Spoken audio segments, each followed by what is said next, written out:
நலம் தரும் நல்லார் சித்த மருத்துவமனை, கிருஷ்ணகிரி, சென்னை. 255 அன்னை திருமண சீர்வரிசை பொருட்கள் 1,29,000 மட்டுமே. தமிழகம் முழுவதும் இலவச டோர் டெலிவரியும் உண்டு. உங்கள் Annai stores and furniture, Guduvancheri, Kallakurichi மற்றும் திருவண்ணாமலை. வள்ளுவம் நேயர்களுக்கு வணக்கம். அரசியல் பேசு நிகழ்ச்சிக்கு உங்களை வரவேற்பதில் மகிழ்ச்சி. இது நம்மோடு இணைந்திருக்கிறார் மூத்த பத்திரிகையாளர் திருசத்தி சுந்தரராமன் அவர்கள். சார் வணக்கம். சார் வணக்கம் ராபின்சன். நல்லா இருக்கீங்களா சார்? நல்லா இருக்கேன் சார். தமிழ்நாடு அரசியலில் ஒரு பரபரப்பாக போயிட்டு இருக்கிற இந்த நேரத்தில் 2-3 அவதூறான செய்திகளை நம்ம பேச போகிறோம் சார். அதாவது எஸ்வி சேகர் அவர்கள் இந்த விளாத்திக்குளம் சம்பவம் தொடர்பாக கேள்வி கேட்டபோது அந்த பொதுருக்குள்ளே அந்த பெண்ணுக்கு என்ன வேலை அப்படின்ற ஒரு கேள்வியை கேட்டிருக்காரு. அது பத்திரிகையாளர்கள் மத்தியிலையும் அரசியல் விமர்சகர்கள் மத்தியிலையும் பொதுமக்கள் மத்தியிலையும் பெரிய எதிர்ப்பை சம்பாரிச்சிருக்கு. எப்படி பார்க்குறீங்க இதை? எஸ்வி சேகர் அவர் எனக்கு ஏறத்தாழ ஒரு வெகு காலமாக நண்பர். ஆனால் என்னை பொறுத்த வரைக்கும் நட்பு வேறு, அரசியல் தொழில் என்பது வேறு. அதை முதல்ல சொல்லிடுறேன். அவர் அப்படி பேசியதில் எனக்கும் வருத்தம்தான். மீடியாக்கள் மற்றவர்களுக்கெல்லாம், எதிர்கட்சிகள் இவங்களுக்கெல்லாம் எவ்வளோ வருத்தமோ அதுக்கு குறைச்சி இல்லாமல். ஏன்னா யாரோ விஷயம் தெரியாத ஒருத்தர் பேசினார்னா பரவாயில்ல. எஸ்வி சேகர் ஓரளவுக்கு விஷயம் தெரிந்தவராக கருதப்படுபவர். நிறைய நாடகங்களில் நடிச்சிருக்காரு, ஒரு காமெடி பண்ணுறாரு, அதிமுகவில் இருந்திருக்காரு, பாஜகவில் இருந்திருக்காரு, இப்போ திமுகவில் இருக்கார், இல்லை திமுக ஒட்டி இருக்கார். இதெல்லாம் ரைட்டு. ஒரு பொறுப்புள்ள குடிமகன் நம்ம அதில் எடுத்துப்போம். அந்த மாதிரி வரும்பொழுது அந்த பெண் விளாத்திக்குளம் பக்கத்தில் உள்ள அந்த குளத்தூர் அந்த பகுதியில் உள்ள அந்த கிராமத்தில் இருக்காங்க. அவங்க பள்ளிக்கூடத்துக்கு போயிட்டு வர்றாங்க. அவங்க இயற்கை உபாதை, வீட்டில் கழிப்பறை இல்லை என்ற காரணத்திற்காக கருவேல மரக்காடு 200 மீட்டர்னால் ஒரு 100 மீட்டரில் இருக்குது. அதுலேருந்து வரிசையாக கருவேலக்காடு, சீமங்கருவேலக்காடுன்னு சொல்லுவாங்க. அது புதர் இப்படி தான் இருக்கும். அதுதானே காடுன்னு சொல்கிறது. அங்கே இயற்கை உபாதைக்காக ஒதுங்கி இருக்கிறார்கள். நம்ம கூட முன்னால் சொன்னோம், திமுக ஆட்சியில் எல்லாம் நாங்கள் சமூக நீதி ஆட்சின்னு சொல்லி வீட்டில் கழிப்பறை இன்னும் இல்லாமல் இருக்கக்கூடிய வீடுகள் இருக்குங்கிறதுக்கு இது ஒரு உதாரணம் சொல்லி நம்ம பேசியிருக்கோம். ஏன்னு கேட்டால் மத்திய அரசு 12,000 ரூபா கழிப்பறைக்காக மானியம் கொடுக்குது இந்தியாவில் உள்ள எந்த மாநிலத்துக்கும். ஆனால் அதை அடையாளப்படுத்தி அதை அவளுக்கு டிஸ்ட்ரிபியூட் பண்ணுறது மாநில அரசு. மத்திய அரசு சில விஷயங்களுக்கு, திட்டங்களுக்காக நிதி ஒதுக்கிடும். மாநில அரசு இடத்தை அடையாளப்படுத்து. ஒரு விமான நிலையம் வைக்கணுமா, விமான நிலையம் ஓகே, இடம் அடையாளப்படுத்தி கொடுக்க வேண்டியது மாநில அரசு. விமான நிலையமோ இல்லை ஏதாவது ஒரு பொதுவான திட்டமோ ஒரு செயற்கை துறைமுகமோ எதுவாக இருந்தால். அந்த மாதிரி தான் இந்த கழிப்பறை விஷயமும் அப்படி தான். அப்போ நீங்கள் இன்னும் கழிப்பறை இல்லாத வீடுகள் தமிழ்நாட்டில் இருக்கின்றன என்பதை என்னை பொறுத்தவரை தமிழ்நாட்டில் எந்த கட்சி ஆட்சி செய்தாலும் இது அவமானம்.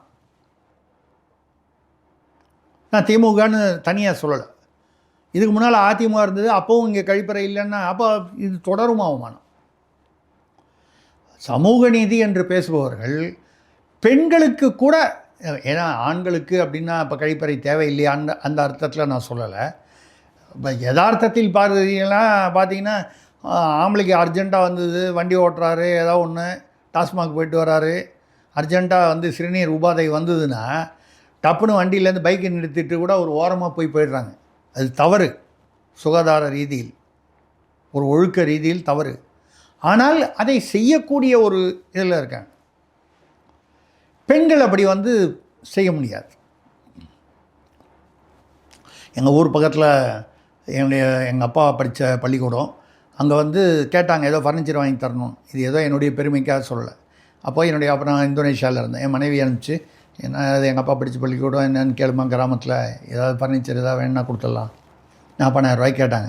நான் இல்லை, போய் பார்த்துட்டு சொல்லுவோம். நான் போய் பார்த்துட்டு அப்போ எங்கள் மிஸ்ஸஸ் எங்கள் வீட்டில் இங்கே வந்திருந்தாங்க. அவங்க மட்டும் பார்த்துட்டு, இல்லைங்க அங்கே பெண்கள்லாம் 8ஆம் கிளாஸ் வரைக்கும், மிடில் ஸ்கூல் 8ஆம் கிளாஸ் வரைக்கும் உள்ள பெண்கள்லாம் கழிப்பறையில் சரியாக இல்லாமல் இடிஞ்சு போயிருக்கிறதுனால பக்கத்து வீடு எழுத்து வீட்டில் போய் கெஞ்சி கூத்தாடி சிறுநீர் கழிக்க போகிறாங்க.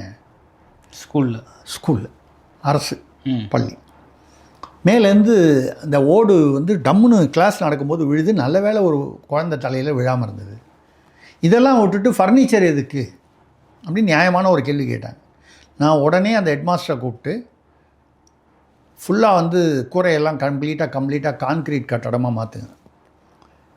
பெண்களுக்கு தனியாக அது ஆண்கள் பெண்கள் 2 பேரும் படிக்கிறது. ஆண்கள் பெண்கள் 2 பேருக்கும் தனித்தனியாக டாய்லெட்டு. இதை தவிர வாத்தியார்களுக்கு தனியாக டாய்லெட் 3 விதமான. அப்புறம் போர்வெல், தண்ணி குடிக்கிறதுக்கு தண்ணி இல்லை, வெளியில் போய் தண்ணி வாங்கி குடிக்கிறாங்க பக்கத்து வீட்டில் எடுத்து. கிட்டத்தட்ட 40 லட்ச ரூபா செலவு. இன்றைக்கி வந்து எங்கள் அப்பா பேர் வச்சுருக்காங்க. அந்த பில்டிங் ஸ்கூல் அரசு பள்ளிக்கு வந்து தனியார் பெயர் வைக்க முடியாதுங்கிறதுனால பில்டிங். இது நான் ஏதோ பெருமைக்காக சொல்லலை. எனக்கு என்ன பட்டதுன்னா, ஃபர்னிச்சர் வந்து டேபிள் சேர் போட்டு உட்காந்து பெருசாக பந்தாவாக வந்து கிளாஸ் எடுக்கிறத விட கழிப்பறை என்பது அடிப்படை அவசியம். இது எனக்கு இல்லை, எல்லா பொறுத்த வரைக்கும். அப்போது முதல்ல நீங்கள் எல்லாருக்கும் வீடு கட்டித்தரோம், பட்டியல் சமூகத்துக்கு வீடு கட்டித்தரோம், இருளர்களுக்கு வீடு கட்டித்தரோம், இவங்களுக்கு வீடு கட்டித்தரோம். யாருக்கு அப்படின்னா ஏழைகளுக்கு. வீடு கட்டுவதை விட முக்கியமானது ஏற்கனவே உள்ள வீடுகளில் கழிப்பறை இல்லை என்றால் கழிப்பறை கட்டுவது. இந்த பாயிண்ட்டுக்காக தான் நான் என்ன சொல்லணும், தவிர வேறு காரணம் இல்லை. அப்படிப்பட்ட காரணத்துக்காக அந்த பொண்ணு அந்த புதருக்கு பின்னால் போயிருக்கு. ரெண்டாவது, அந்த பொண்ணு ஒரு பக்கமாக கதிர்வேலை காட்டுக்கு போயிருக்கலாம், புதருக்கு பின்னால் இந்த குற்றவாளி வந்து இழுத்துட்டு போயிருக்கலாம். அப்படி இருக்கும்போது எஸ்வி சேகர் வந்து புதருக்கு பின்னால் அந்த பொண்ணுக்கு என்ன வேலை? புதரில் போய் வந்தெல்லாம் போலீஸ்காரங்க லைட்டு போட முடியுமா? சிசிடிவி வைக்க முடியுமா? இதே மாதிரி தான் அந்த விமான நிலையம், கோவை விமான நிலையத்துக்கு அந்த வெளியில் நடந்த போதும் காருக்குள்ளே அந்த பொண்ணு போகும்போது வேறு யாரோ கேட்டாங்க. எஸ்வி சேகர் இல்லை, வேறு திமுக சம்மந்தப்பட்ட திமுக ஆட்கள் தான். அந்த பொண்ணு போகும்போது போலீஸில் சொல்லிட்டு போகுமா? எத்தனையோ பீச்சில் வந்து காதலனும் காதலியும் வந்து இருக்காங்க. அது சுபவீர பாண்டியன் ஐயா சொல்கிற மாதிரி திருமணம் கடந்த உறவா இல்லை இயல்பான காதலா? அது காதல். ஏதோ ஒரு காதலர்கள் ஒரு ஒதுங்குமிடம், ஒரு மறைவிடம் தேடுவது வந்து சங்க காலத்திலேருந்து இருக்குது, இன்றைக்கி இல்லை. காதல் என்பது ஒரு உணர்வு சமுதாயத்தில். அதுக்கப்புறம் நீங்கள் இது ஆணவ காதல், சாதி மீறிய காதல், இதெல்லாம் வந்து மற்ற பிரச்சனைகள், மனிதனால் உருவாக்கப்பட்டது. பட் ஆணுக்கும் பெண்ணுக்கும் ஈர்ப்பு என்பது, காதல் என்பது இயல்பான ஒன்று. பூர்வீகமாக எத்தனையோ 1000 ஆண்டுகள். அப்போ அந்த விமான நிலையத்தில் வந்து காதலனும் காதலியும் போகும்போது போலீஸ்காரன் சொல்லிட்டு போனால் முதல்ல போலீஸ்காரர் என்ன பண்ணுவார்னு முதல்ல பயப்பட வேணாமா? இந்த பொண்ணு வந்து அவங்க கூடயே போகுதுன்னா அப்போ நம்ம கூடயும் வரும். எவ்வளோ நிகழ்வுகள். ராயப்பேட்டையில் வந்து ஒரு சீருடையில் உள்ள காவல்காரர், அதாவது காவலர் போலீஸ்காரர் வந்து ஒரு வீட்டுக்குள்ளே போந்து ஒரு பெண்ணை வந்து அதாவது பாலியல் சீண்டல் பண்ணிவிட்டு அது அந்த பொண்ணு அந்த அவரை வச்சு தாப்பா போட்டு வந்தவொடனே ஊரெலாம் கூட்டினதுக்கப்புறம் கேட்டால் ஒரு விசாரணைக்காக போனேன்னார். விசாரணைக்கு பெண் காவலர்களாகவும் போகக்கூடாது, பெண்களை விசாரி. காவலர்களே தவறு செய்வது நான் எல்லா காவலர்களையும். போன வாரத்தில் ஒரு எஸ்பி வந்து ஒரு எஸ்ஐயை வந்து வன்புணர்வு பண்ணியிருக்காரு. இதெல்லாம் வந்து அதாவது ஏன் ஒரு டிஜிபி ஏடிஜிபி லெவலில் இருக்கிறவர் வந்து அவர் கீழே ஒரு எஸ்பியை பண்ணாருன்னு ராஜேஷ் தாஸ்ன்றது வழக்காகி தண்டனை கூட வந்துச்சு அவர். அதுக்கப்புறம் இந்த தண்டனையை நிறுத்தி வச்சுருக்காங்க, அதெல்லாம் விடுங்க. நிகழ்ச்சி நடந்தது. இல்லைன்னா ஒரு எஸ்பி லெவலில் ஒரு பெண்மணி வந்து ஒரு ஏடிஜிபி என்னை கையை பிடிச்சி இழுத்தாருன்னு சொல்கிறதுக்கு வாய்ப்புகள் குறைவு. அவங்க எஸ்பியாக இருந்தாலும் சரி, எந்த பெண்ணாக இருந்தாலும் சரி, அப்படி சொல்லக்கூடியவர்கள், பொய்யான குற்றச்சாட்டு சொல்லக்கூடியவர்கள் 100ல் 1 2 பேரோ இருக்கலாமே தவிர 98 பேர் அப்படி நடந்து சொல்லாமல் வேணால் இருப்பாங்களே தவிர அவமானத்துக்கு பயந்து. இப்போ அந்த பெண்ணை வந்து புதருக்கு பின்னால் நீ வந்து ஏன் போன? ஏன்னா நம்ம எல்லாரும் ஏசி இருக்கிற வீட்டில் வந்து கான்கிரீட் வீட்டில் வந்து மெட்ராஸ் சிட்டியில் சௌகரியமான பங்களாலேயோ ஃப்ளாட்லேயோ என்னையும் சேர்த்து தான் சொல்கிறோம். டாய்லெட்லாம் வசதிகளோடு நம்ம இருக்கோம். அந்த கிராமத்தில் இருக்கிறவங்க கழிப்பறை இல்லாமல் இன்றைக்கும் போய் பாருங்கள், எத்தனையோ கிராமங்களில் தமிழ்நாடு உட்பட மற்ற மாநிலங்களையும் சேர்த்து தான் சொல்கிறேன். காலங்காத்தால் விடிகாத்தால் அந்த இருட்டில் வந்து இல்லை நைட்டில் இருட்டில் வந்து அந்த ரயில்வே லைன் ஓரமாக பெண்கள் அந்த இயற்கை உபாதைக்காக உட்கார்ந்திருப்பது வந்து ஒன்றும் அதிசயம் இல்லை. இதையெல்லாம் அதாவது அதாவது இதெல்லாம் மறைய வேண்டும் என்பது தான் சமூக நீதி. அப்போது எஸ்வி சேகர் போன்றவர்கள் குற்றவாளிகளுக்கு பாதுகாப்பு கொடுப்பது போல் அவர்களை ஆதரிப்பது போல் பேசுவது காவல்துறையை இந்த விஷயத்தில் காவல்துறையை மற்ற விஷயங்களில் நீங்கள் எங்கே ஆதரிக்கணுமோ அங்கே ஆதரிங்க. நம்மளும் வந்து எல்லா காவல்துறையும் மொத்தமாக அதாவது மோசம்னு சொல்லலை. ரெண்டாவது, காவல்துறை என்பது அதிமுக காலத்தில் வேற ஒரு காவல்துறை, திமுக காலத்தில் வேற ஒரு காவல்துறை. அதிகாரிகள் வேணால் மாறுவார்களே தவிர அடிமட்டத்தில் திமுக அதிமுக எல்லா காலத்துலேயும் ஒரே காவலர்கள் தான் இருக்காங்க. நம்ம வந்து சில கருப்பாடுகள்னு சொல்லி சில பேரை சொல்கிறோமே தவிர அந்த எல்லாருமே கருப்பாடுகள் நம்ம சொல்லலை. எத்தனையோ நல்லவர்களும் இருக்காங்க. 1,00,000 ரூபாய் கீழே கிடந்ததுன்னா அதை எடுத்துகிட்டு போய் கொடுக்குற நல்ல சமுதாயத்தில் சாதாரண தூய்மை பணியாளராக இருக்கான். உதயநிதி விட கூப்பிட்டு பாராட்டுறாரு சார். இல்லை, அதான் நான் சொல்கிறது போது உதயநிதி பாராட்டாருன்னு விடுங்க. அவர் ஒரு யாரோ பாகிஸ்தானோட வந்து விளையாட்டு கோப்பைன்னு சொல்லி மாற்றுத்திறனாளின்னு சொல்லி ஒருத்தர் வந்து முதல்வர்கிட்ட வந்து ஒரு கோப்பையை காமிச்சிட்டு ஒருத்தர் வந்து அவர்கிட்ட ஃபோட்டோ எடுத்துகிட்டு போனார்.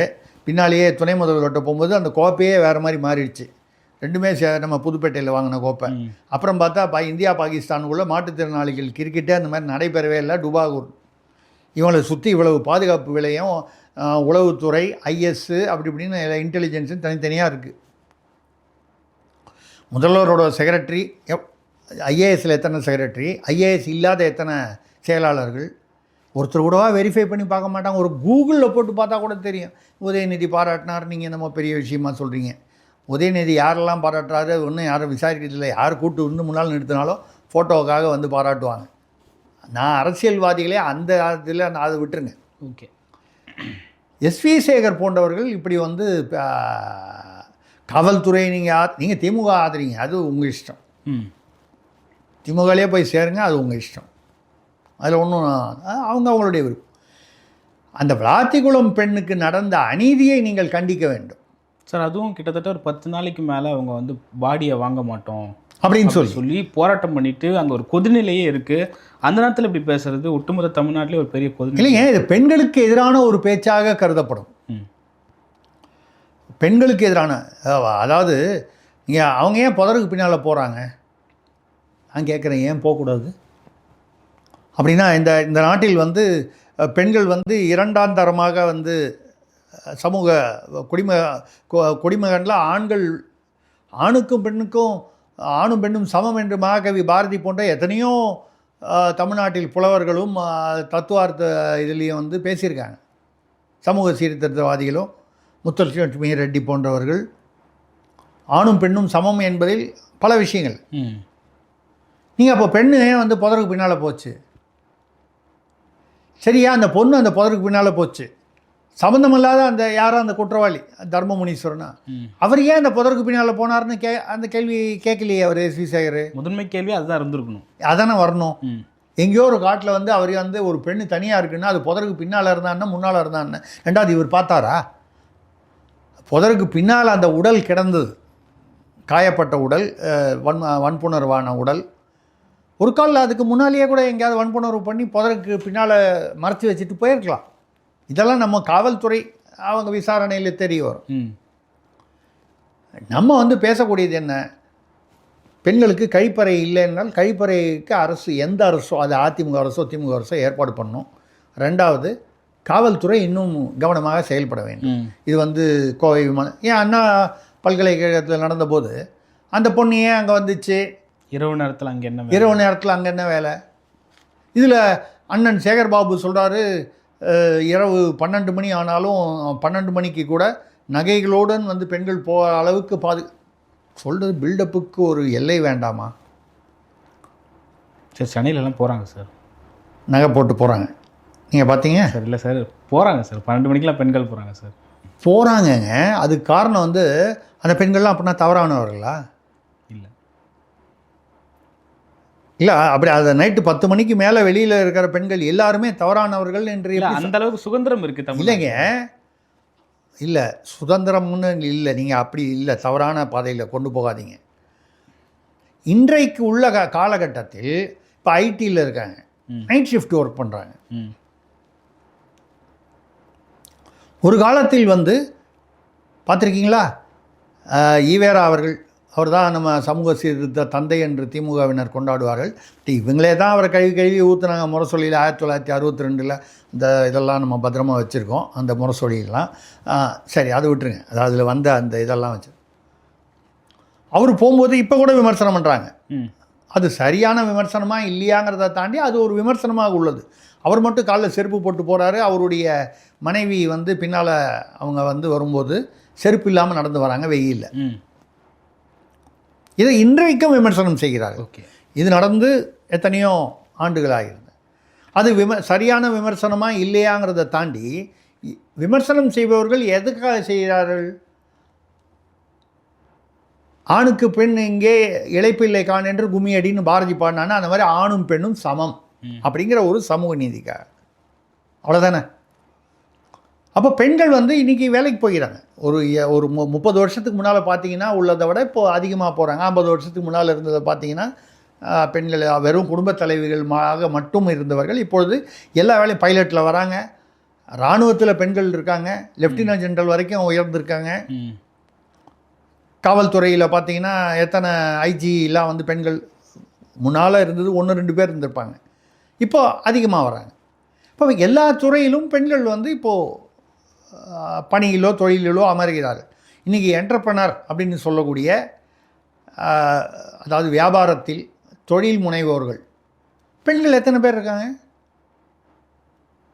உலக அளவிலேயே தமிழ்நாட்டிலேருந்து அவங்க பேர் என்ன, அந்த இந்த ஒரு நோய் அவங்க அந்த பெண்ணு, இந்தியாவிலேருந்து கிரண் மஜும்தார், இப்படிலாம் ஒரு இப்போ கூகுளுக்கு சுந்தர் பிச்சை அப்படிங்கிற மாதிரி ஒரு மிகப்பெரிய உலக நிறுவன அமைப்புக்கெல்லாம் கார்ப்பரேட்டுகளுக்கெல்லாம் பெண்கள், தமிழ்நாட்டு பெண்களும் சரி, இந்திய பெண்களும் சரி, நான் சொல்கிறது பொதுவாக பெண்கள் எல்லா வகையிலையும் உயர்மட்டத்திற்கு வந்திருக்கிறார்கள்.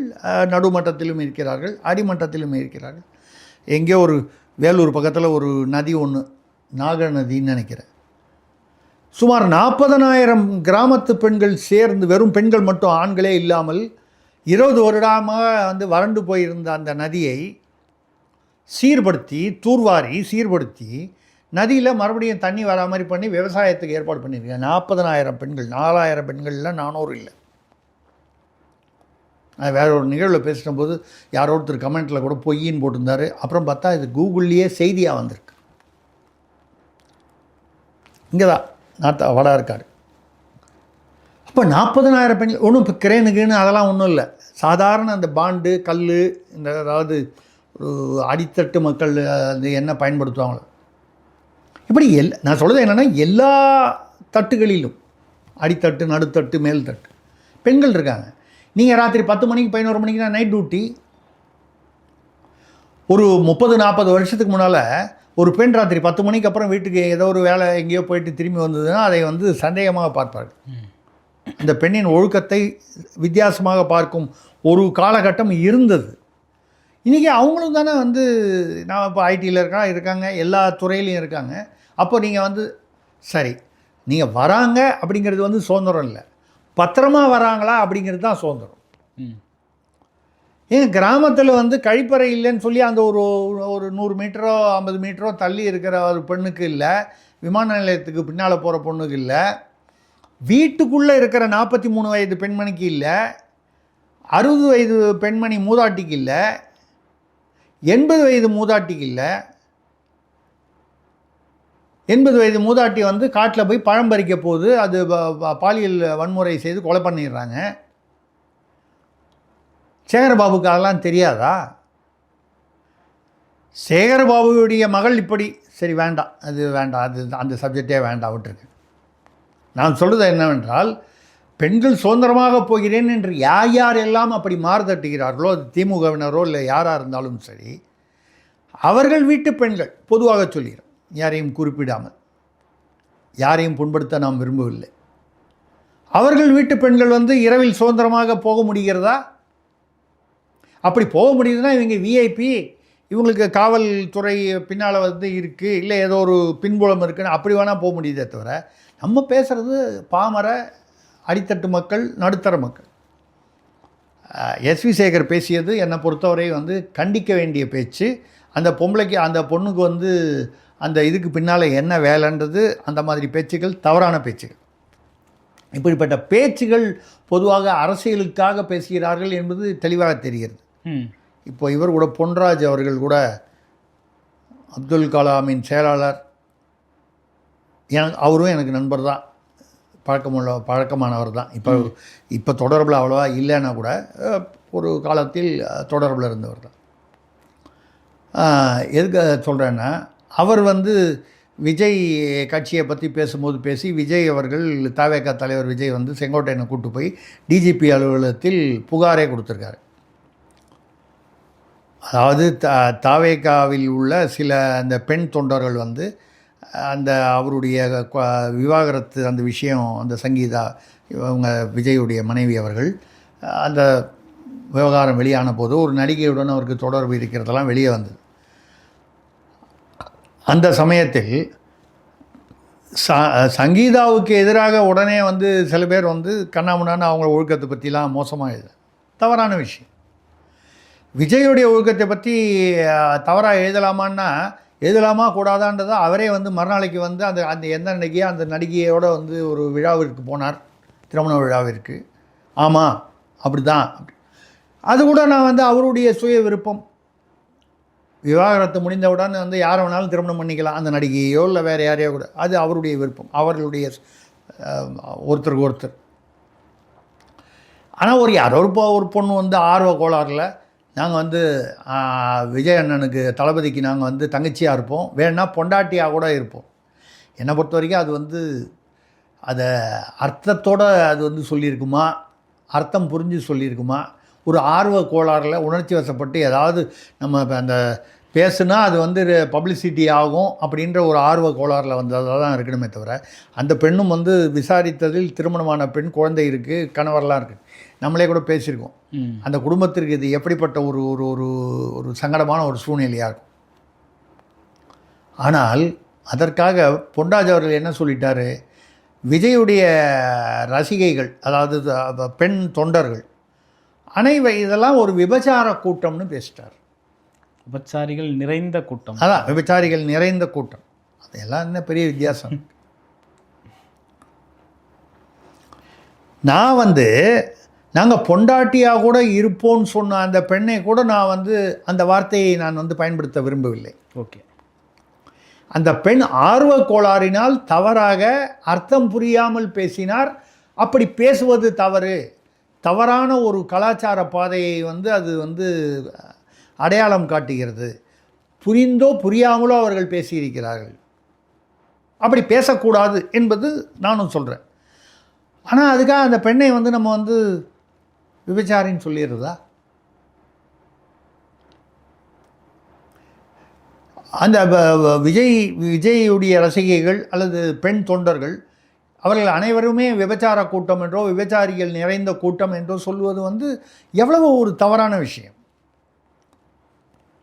அந்த குறிப்பிட்ட பெண்ணை நீங்கள் அப்போ கூட அவங்கள வேறு விதமாக குறிப்பிடாமல் ஆர்வ கோளாறு இப்படியெல்லாம் பப்ளிக்கில் பேசக்கூடாது, இது ஒரு தவறான ஒரு எண்ணத்தை உருவாக்கும், அந்த கட்சியை பற்றியும் அந்த கட்சியுடைய தலைமையை பற்றியும் இல்லை பொதுவான சமூக ரீதியிலும் தவறான ஒரு எண்ணத்தை உருவாக்கும், இந்த தலைமுறையை பற்றி ஒரு தவறான எண்ணத்தை உருவாக்கும்.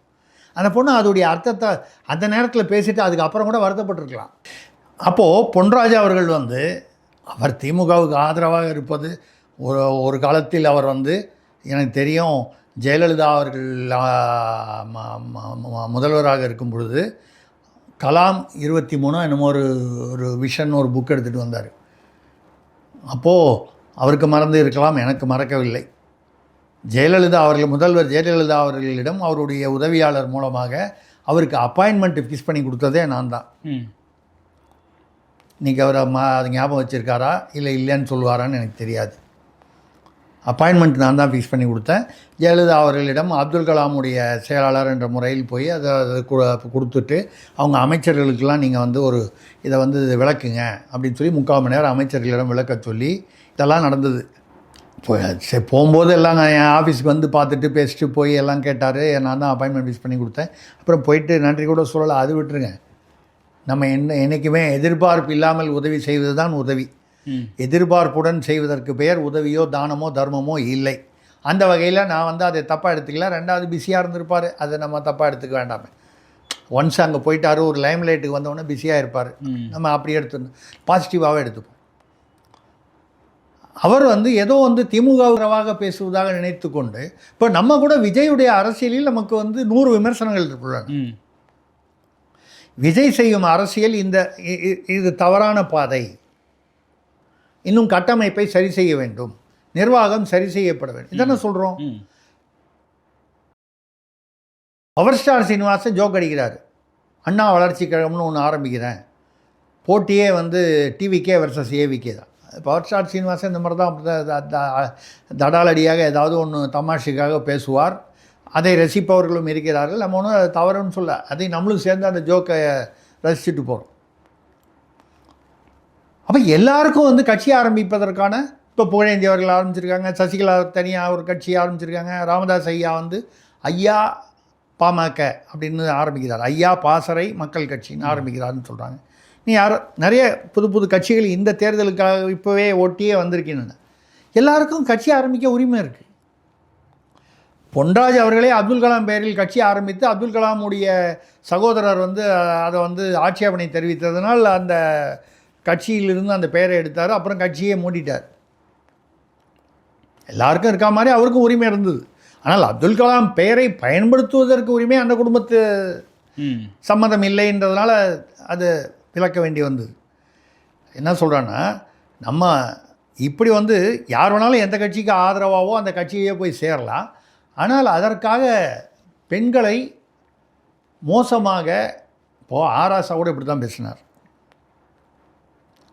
அதாவது அவர் வந்து சிறுபான்மையினருக்கு ஆதரவாக பேசுவதாக திமுகவின் கொள்கை அப்படிங்கிற மாதிரி பேசுகிற மாதிரி என்ன சொன்னார், இந்துன்னா அந்த காலத்தில் வந்து எதுலேயோ எழுதியிருக்கு மனு நீதியில், சூத்திரர்கள்லாம் வந்து வேசி மகன்கள்னு எழுதியிருக்குன்னு. கடைசி வரைக்கும் அது எந்த மனு நீதியில் எத்தனாவது பக்கத்தில் எங்கே இருக்குன்றதை அவரால் கொடுக்க முடியல. பல பேர் கேட்டாங்க, நானும் மனு நீதி படிச்சிருக்கேன், அப்படி எங்கேயும் சொல்லப்பட்டதாக தெரியல. சரி, அவர் எந்த மொழியில் அது அவர் படித்தாருன்னு தெரியல. ஏன்னா அது வந்து மனுநீதி எழுதப்பட்ட மொழியிலேருந்து மொழியாக்கம் செய்யப்பட்டது. யார் மொழியாக்கம் பண்ணாங்க? ஒருத்தர், நீங்கள் திருக்குறளுக்கே ஒரு இது வரைக்கும் 20 பேர் மொழியாக்கம் பண்ணியிருக்காங்க. கலைஞர் ஐயா மொழியாக்கத்தில் வரும்போது அந்த கடவுள்னு வர இடத்துல மட்டும் நாசூக்கா அப்படி தவிர்த்து வேறு மாதிரி போட்டுருவார், தலைவன் அப்படிலாம் மாற்றிடுவார். அதுக்கு முன்னால் பரிமேலழகர், ஒவ்வொருத்தரும் மூவாரதராசனார், சாலமன் பாப்பையா, இப்படி எத்தனையோ பேர் ஒவ்வொருத்தருடைய ஸ்டைலில் இருக்குது. இதுதான் சரின்னு சொல்ல முடியாது. திருவள்ளுவர் எது எழுதினாரோ அதான் சரி. பாக்கி எழுதினவங்களாம் அவங்கவுங்களுடைய அபிப்பிராயத்தை சொல்லியிருக்காங்க, கொஞ்சம் மாறுபடுது அவர்களுடைய கருத்துகளுக்கு தகுந்த மாதிரி. ஆராசா என்ன பண்ணார், சூத்திரன் என்றால் வேசி மகன் அப்படின்னு சொல்லியிருக்கணும். இப்போ கூட வீடியோ ஓடிக்கிட்டு இருக்கு, என்னைக்கோ பேசுனது. இப்போ உச்ச நீதிமன்றம் சொல்லியிருக்கு இந்த வாரம், அதாவது வேறு மதத்துக்கு இந்துவாக இருந்து பட்டியல் சமூகத்தில் இருந்து வேறு மதத்திற்கு, கிறிஸ்தவ மதத்திற்கோ இஸ்லாமியருக்கோ வந்து மதம் மாறினால் இந்த எஸ்சி ஸ்டேட்டஸ் இல்லை எஸ்டி இந்த அந்த என்ன சொல்கிறது சலுகை அவர்களுக்கு உரிமை இல்லை. ரொம்ப நாளாக இருந்த பிரச்சனை, இதுக்கு வந்து ஒரு இறுதி முடிவு கொடுத்துருக்காங்க. ஒன்று ஏன்னு கேட்டால், நீ இங்கே வந்து எனக்கு சாதி பிரச்சனை இருக்குது, என்னை வந்து மதிக்க மாட்டேன்றாங்கன்னு சொல்லி நீ அங்கே போகிறேன்ற, அது உன்னுடைய சுய விருப்பம். அங்கே போனதுக்கப்புறமும் நீ வந்து இதையே கிளைம் பண்ணக்கூடாது. ஓகே, அப்படிங்கிறது உச்சநீதிமன்றத்துடைய தீர்ப்பு. இப்போ எனக்கு உள்ள கேள்வி என்னென்னா, திமுகவில் பலர் வந்து கிறிஸ்தவர்களாக இருக்கிறார்கள். நான் கிறிஸ்தவர்களுக்கு எதிரானவன் இல்லை. என்னுடைய நண்பர் இப்போ கூட இங்கே வரத்துக்கு முன்னால் நான் ஒரு நண்பரோட ஒரு ஹோட்டலில் ஒரு டிஃபன் காஃபி சாப்பிட்டு வரேன் காலையில். அவர் ஒரு கிறிஸ்தவ நண்பர் தான், கிட்டத்தட்ட 15 வருஷமாக எனக்கு நண்பர். அவர் கிறிஸ்தவர் என்றே நான் நினைத்ததில்லை, நண்பர் என்று தான் நினைத்தேன். இஸ்லாமிய நண்பர்கள் எத்தனையோ இருக்கிறார்கள். நம்ம அப்படி மத ரீதியாக பார்க்கல. ஆனால் இது உச்ச நீதிமன்ற தீர்ப்பு. இப்போ இந்த கிறிஸ்தவர்கள் என்பது என்ன, அவங்க வந்து இந்து என்று வேணும்போது இங்கே பயன்படுத்திப்பாங்க, ஆனால் வந்து கிறிஸ்தவ மத பழக்கத்தை கடைபிடிக்கிறார்கள். இப்பொழுது வேட்பு மனு எங்கேயோ ஒரு இடத்துல எம்பியாவோ எம்எல்ஏவோ நிற்கிறாங்க, ஆராசாவோ இல்லை, ஆராசா இப்போ எம்பிக்கு நிற்கிறாருன்னா இப்போ வராது, இருந்தாலும் நான் பொதுவாக சொல்கிறேன். அப்படி வரும்பொழுது நீங்கள் வந்து இப்போ என்னென்ன எழுதுவீங்க, திருமாவளவன் என்ன, அவர் வந்து தன்னுடைய சகோதரிக்கு வந்து அந்த அவருங்க இறந்தபோது அந்த சடங்குகள்லாம் வந்து கிறிஸ்தவ முறைப்படி செய்தார் என்று வீடியோக்கெல்லாம் வந்து, நான் ஒன்றும் தவறுன்னு சொல்ல. ஒரு காலம் அவருடைய சகோதரி கிறிஸ்தவ மதத்தை தழுவி இருக்கலாம், அதற்காக அவர் அந்த மாதிரி செஞ்சுருக்கலாம். இல்லை அவருக்கு கிறிஸ்தவர் அந்த பழக்க வழக்கங்களில் ஒரு நம்பிக்கையோ ஆர்வமோ விருப்பமோ இருக்கலாம், செய்யலாம். ஆனால் எங்கே பிரச்சனை வரும்? எல்லா மத நம்பிக்கைகளும் அந்த வேறு நம்பிக்கைகள் இருந்துக்கிட்டு சலுகைகள் வரும்போது மட்டும் நான் இந்துன்னு போய் சொல்லும்போது தான் பிரச்சனை.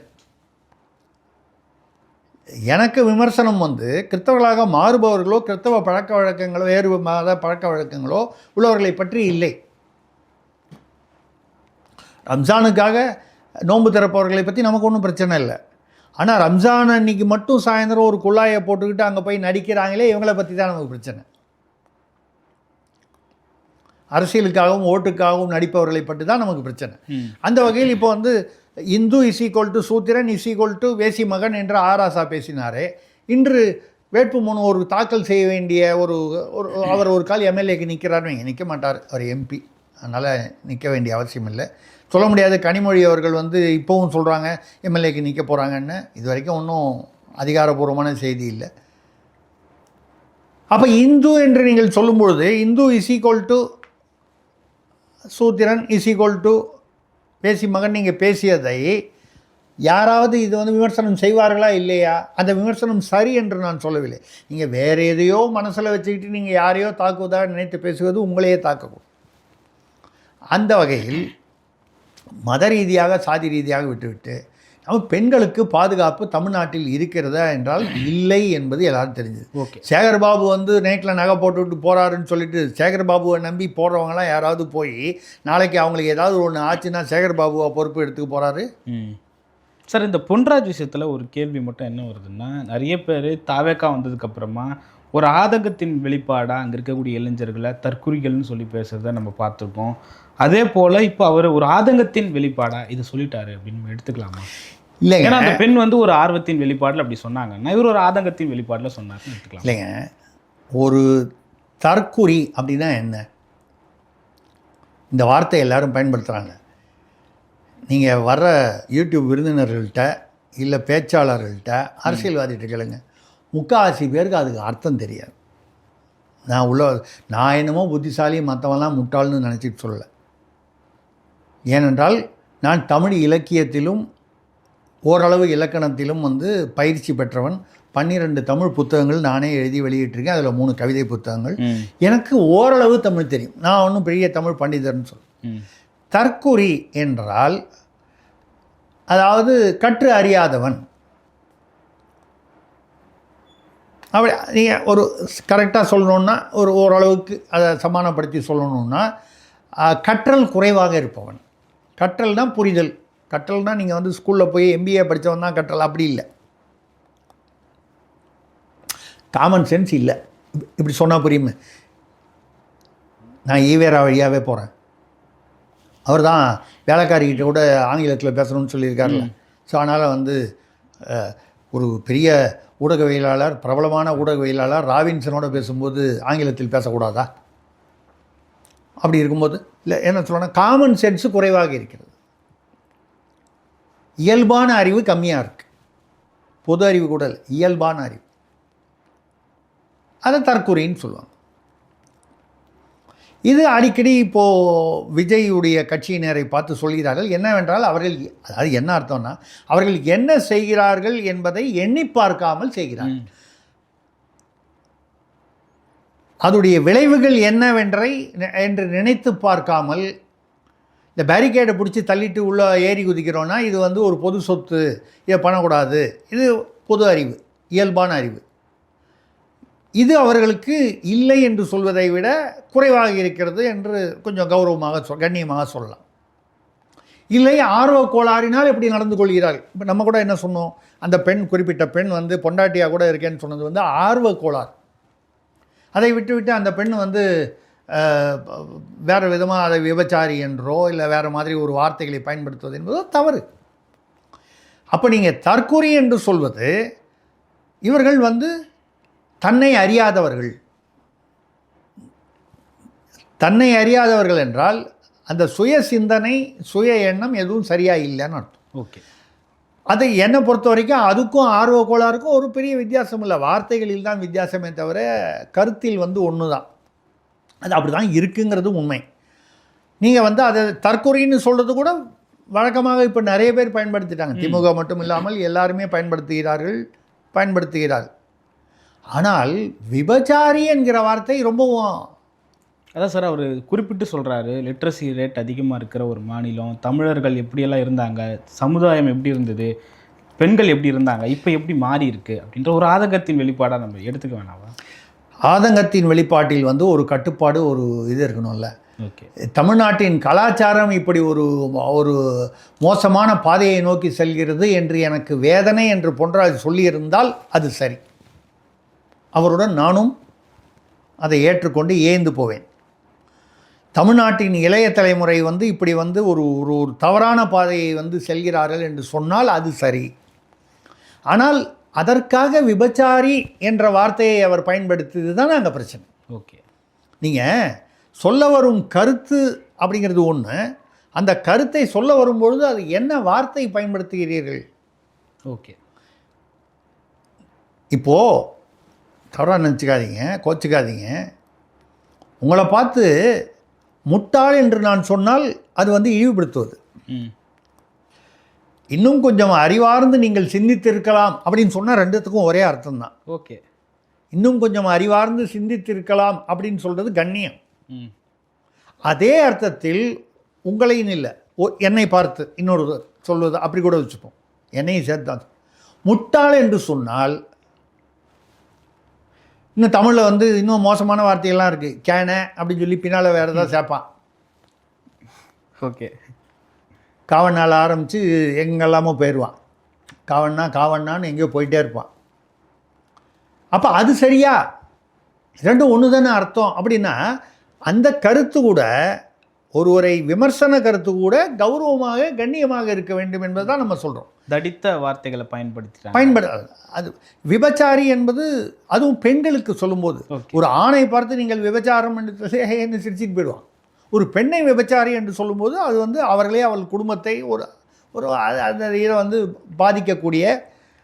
இப்போது நீங்கள் விபச்சாரின்னு சொல்லிட்டீங்க, ஏற்கனவே அந்த குடும்பம் வந்து அந்த பெண் இப்படி பேசிச்சுன்னு சொல்லி ஒரு சங்கடத்தை நம்ம என்ன சொன்னோம், அது சங்கடத்தை எதிர்நோக்கும் அந்த பேச்சை அந்த பெண் வந்து வார்த்தைகளை விட்டிருக்கக்கூடாது. அண்ணனுக்கு தங்கச்சியாக நாங்கள் இருப்போம்னு சொல்கிறதோட நிறுத்தியிருந்தால் பிரச்சனை இல்லை. யார் வேணாலும் இன்னொருத்தர் சகோதரனாவோ சகோதரியாவோ ஏற்றுக்கொள்வது அது இயல்பாக உள்ளது. எல்லாரும் சொல்லும்போது அம்மாவை யாரை வேணாலும் ஏற்றுக்கலாம். ஏற்று வீட்டு அம்மாவை வந்து அவர்களை வந்து நான் தாயாகவே நினைக்கிறேன் அப்படின்னு சொல்லி பாருங்கள், உங்களை யாரும் வந்து எதுவுமே தப்பாக நினைக்க மாட்டாங்க. ஏற்ற வீட்டில் இருக்கிற ஒரு ஆம்பளையை பார்த்து அவர் நான் எங்கள் அப்பாவை நினைக்கிறேன்னு சொன்னீங்கன்னா விஷமமாக சிரிப்பான். நான் வந்து அதை தவறுன்னு சொல்லலை. நீங்கள் சொல்கிறது வந்து நீங்கள் வந்து இயல்பாக ஒரு நன்றி கடனாக அவர் மேல் உள்ள மரியாதையினால் சொல்லலாம். அதனால தான் சில பேர் என்ன சொல்லும்போது அவர் எங்கள் அப்பா ஸ்தானத்தில் இருக்கார், அப்பா இடத்துல இருக்கார். ஏன்னா வேற ஒருவரை அப்பா என்று கூப்பிட்டால் அதோடைய அர்த்தம் வந்து வேறு என்று சொல்வதை விட வேறாக கொள்ளப்படலாம் என்று. அந்த வகையில் தான் நம்ம சொல்கிறது வந்து அவர் பேசிய கருத்து இவர்கள் வந்து தற்குறிகளாக இருக்கிறார்கள், சுய சிந்தனை இல்லாதவர்களாக இருக்கிறார்கள், உணர்ச்சி வசப்படக்கூடியவர்களாக இருக்கிறார். இதெல்லாம் உண்மை, கருத்து வேறுபாடு இல்லை. பேசும் அந்த வார்த்தை கொச்சையான வார்த்தை, அதை தவிர்த்திருக்க வேண்டும். பல்வேறு கருத்துக்களை பகிர்ந்து கொண்டீங்க. மற்றும் ஒரு காணொளி சந்திப்போம். நன்றி. நன்றி, வணக்கம்.